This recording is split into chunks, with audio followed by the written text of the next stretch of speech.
Father's Day. A day where we typically express the love and gratitude for the superheroes in our lives. Those dads that we want to honor by letting them be outside, manning the grill, throwing on a pair of New Balances, sipping a beer, cutting the lawn, whatever they want to do. We want to celebrate by expressing love, gratitude, and appreciation for what's come before us. However, in horror movie history, we're going to celebrate the 7 worst fathers of all time. Alvin Marsh, father of Beverly in Stephen King's It.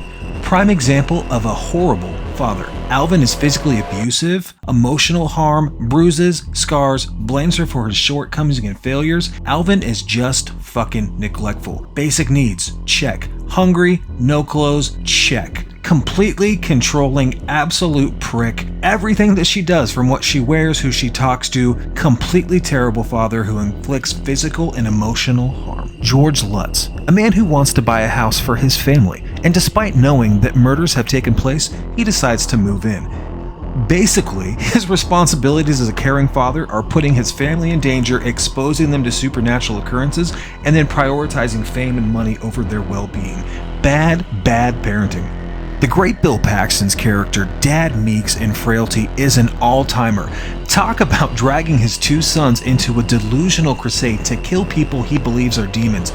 Not only incredibly dangerous, but this is completely unethical. He completely disregards their feelings and opinions and wants them to just believe and lead with blind faith. Manipulation, gaslighting, harmful, bad parenting, great character. Another all-time horrible father on this list is Daddy. Daddy from People Under the Stairs has a habit of kidnapping children from the neighborhood, keeping them locked up in the basement, and then proceeding to torture and mutilate them for his own sick pleasure.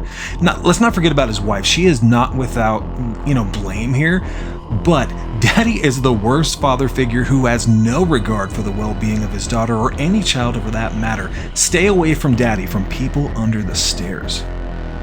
Henry Spencer from Eraserhead is another all-timer, completely leaving his wife with postpartum depression with no thought, no care, in a dirty, dangerous environment with no proper care or attention. He's selfish, immature, prioritizing his own desires and fantasies over the well-being of his child. He just leaves that kid to sit there and cry. We almost think that it's supposed to be a comedy, like is this child actually laughing or is Henry just losing his mind? No care, no responsibility, neglectful, immature. Eraserhead Henry Spencer is not good. Let's talk Ellison from Sinister. Kind of a new pick, kind of a new bad dad. Why is he a bad dad? Constantly drinking alone, has a major drinking problem, neglectful parenting, puts his fame and fortune ahead of his family and his kids. He actually moves them into a house to where he's going to use the house and the murders that took place as the setting for his new book, not telling them, just leaving them to wonder what goes bump in the night. Ellison from Sinister. We have reached the end, guys. The worst father of all time, the granddaddy of them all, the king, the goat, the heir to the throne, Jack Nicholson, Jack Torrance from 1980's The Shining. What can you say about Jack that has not been said before? Moves his family to the Overlook Hotel, the middle of nowhere, for 6 months at a time to be the only people involved in this haunted hotel's menagerie. The whole thing.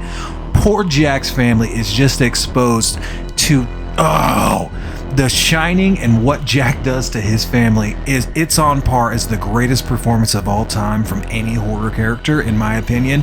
It's not even a debate. Turn it off. We're not even going to discuss it anymore. Jack Torrance is the worst father.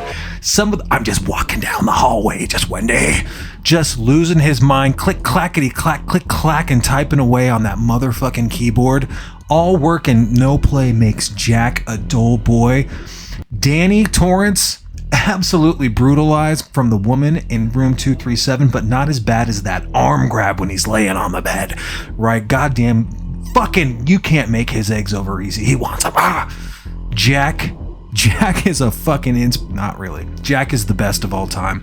The best of all time. Jack is the worst father in horror history, and I love him for it. Happy Father's Day, everyone. Have a great day. See you in a few. Cheers. Here's Johnny.